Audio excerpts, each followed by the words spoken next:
আসসালামু আলাইকুম বন্ধুরা। আশা করি তোমরা সবাই অনেক ভালো আছো। আমিও ভালো আছি। তোমাদেরকে আমার খামারের কথা বলেছিলাম। এই যে দেখো আমার খামারে আমি কয়েকটা গরু কিনে নিয়ে আসছি। মোট ৪ টা গরু কিনেছি। সকালে এসে এদেরকে আমি গোসল করিয়েছি। তারপর ওদের খাবার দেই।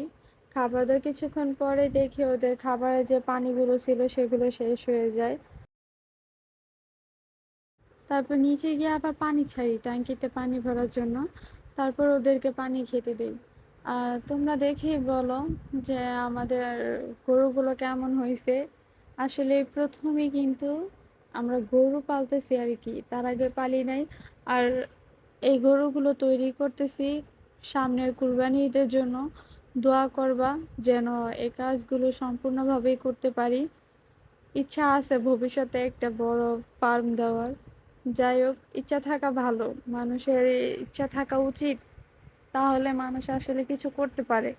যদি কেউ একেবারেই কল্পনা না করে কিংবা তার ভিতরে কোনো ইচ্ছা শক্তি নাই থাকে, সে ব্যক্তি আসলে কখনোই কোনো দিন জীবনে কিছুই করতে পারে না। আর আমার ইচ্ছা আছে দেখে বলেই হয়তো আজকে এ পর্যন্ত আসতে পারছি। আর দোয়া করে যেন ভবিষ্যতে আরো অনেক দূর যেতে পারি। আর আমার এই গরুগুলো মাশাআল্লাহ অনেক ভালো, কিউট।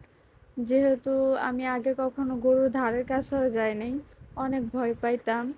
আর এদেরকেও গোসল করাইতে আমি মোটামুটি ভালোই ভয় পাইছি প্রথম।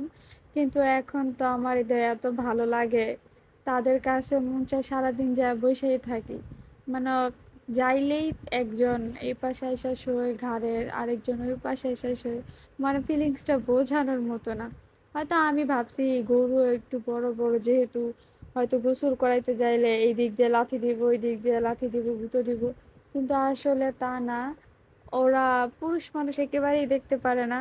আর যেহেতু আমি আর আমার আম্মু দুজনই ওদের দেখাশোনা করি, তা আমাদের ছাড়া যদি অন্য কেউ যায় তাহলে একটু লাড়াঝাঁকা গুতাগুতি করে। আর আমার এই গরুগুলো কিন্তু অনেক সুইট, তারা কখনো খাবার দাবার নষ্ট করে না। মাঝে মধ্যে একটু একটু ফেলে দেয়, বাট ওদের যতটুকু খাবার দিই মাসাল্লাহ খুব সুন্দর করে খাবারগুলো একেবারে গুছিয়ে খায়। আর অন্য সব গরুদের দেখি যে খাবার দাবার কিরকম করে, আবার প্লাস মাথা টাথা নাড়ায় কাছে যাইলেই। যেমন আজকে একটা গরুর ধারের কাছে গেছি, ও আসছে আমার গুঁতো দিতে। আসলে বুঝলাম না তারা কেমনে গরু পালে, কিংবা গরুগুলাই কতটুকু বিয়াদব যে তার মালিক কিংবা মানুষদেরকে গুঁতো দিতে যায়। বাট আমার গরুগুলো যে কেউ আসুক বা গরুর ডাক্তার আসুক, কখনোই তারা গুঁতো দিতে যায় না।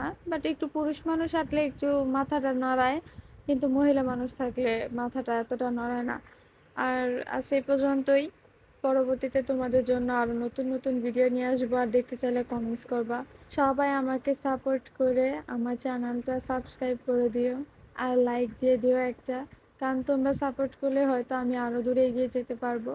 আর দোয়া করবা যেন আমার গরুগুলো সবসময় সুস্থ থাকে আর ভালো থাকে। এটাই তোমাদের কাছে আশা করি। আল্লাহ হাফেজ, ভালো থেকো সবাই।